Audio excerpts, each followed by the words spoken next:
think they're going to push back too much. Look, we have to have it. They have to have this done. They can protect it. Denmark, they're wonderful people.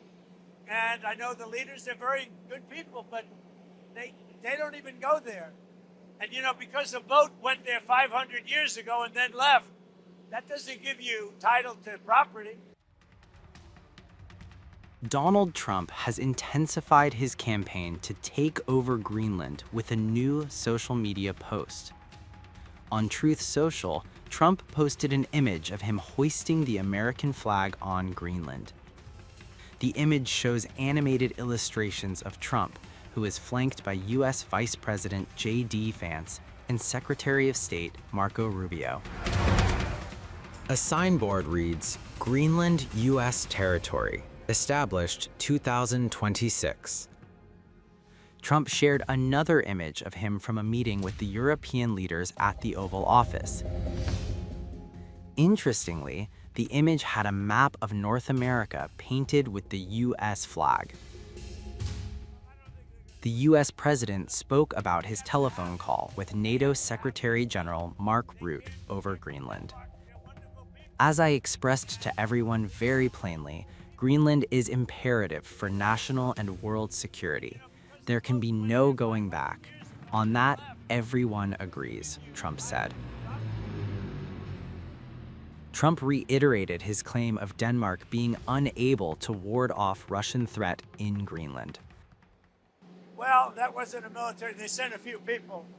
And they say they sent them not for me, but to guard against Russia. But, you know, NATO's been warning Denmark for about 20 years now, longer than that, 25 years. They've been warning Denmark about the Russian threat. And it's not only Russia, it's also China. So we'll see what happens. But let's put it this way. It's going to be a very interesting Davos. Russia has said that Trump would go down in world history if he takes control of Greenland. There are international experts who firmly believe that by successfully resolving the issue of Greenland's acquisition, Trump will, without a doubt, secure his place in history. And not only in the history of the United States, but also in global history. And once again, I repeat, without discussing whether it's good or bad, it's truly difficult to disagree with these experts. Overall, in recent days, a very significant amount of quite troubling information has been coming in, and naturally, we are most attentively observing everything that is currently unfolding, and we are thoroughly analyzing these ongoing developments. Regarding our plans concerning Denmark and Greenland, I will leave that particular matter without any comment.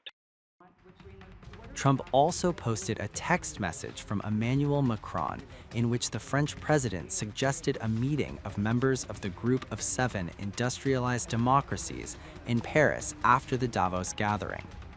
Denmark, meanwhile, refuses to back down, saying that Trump will not achieve Greenland aims by pressurizing Europe. Well, first of all, my response to the Prime Minister is that we really appreciate the very strong statement for him from his side. Arguing that, you know, there are principles in life. And even though UK has a very special relationship to UK, which I acknowledge, especially after Brexit, there are red lines which can't be crossed. This is a matter of basic principles. And we are living in 2026 where you can trade with people, but you can't trade people. And listening to a UK Prime Minister who stands up for that principle is very, very important. And then, of course, I realize you can't leave anything out until the president himself have decided to leave anything out. Trump has also slapped 10% tariffs on 8 European nations, starting in February, on goods from 8 European nations because of their opposition to American control of Greenland, evoking stern response from the affected nations. On Greenland, the right way to approach an issue of this seriousness is through calm discussion between allies. And let's be clear, the security of Greenland matters. And it will matter more as climate change reshapes the Arctic, as sea routes open and strategic competition intensifies. The High North will require greater attention, greater investment, and stronger collective defence. The United States will be central to that effort, and the UK stands ready to contribute fully alongside our allies through NATO.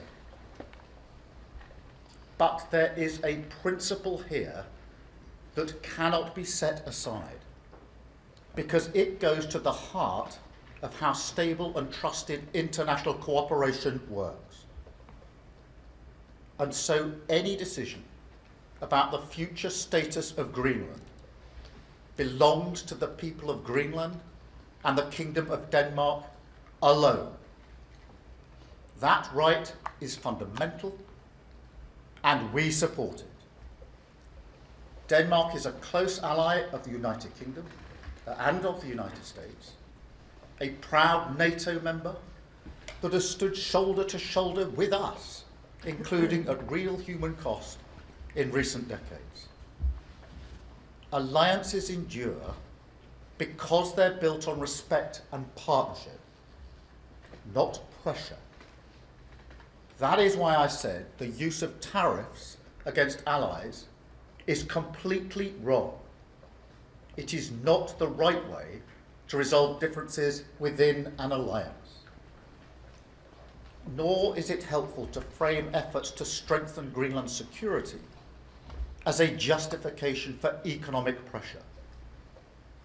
Such measures hurt British workers, British businesses, and the British economy.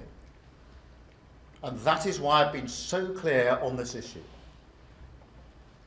A trade war is in no one's interest, and my job is always to act in the UK's national interest.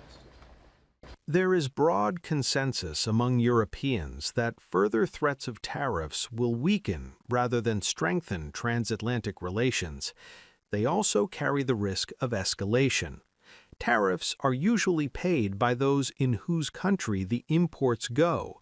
In this case, American consumers would pay the tariffs, but they would, of course, also damage our economy, the European economy, and the German economy in particular, which is why we want to find a solution here.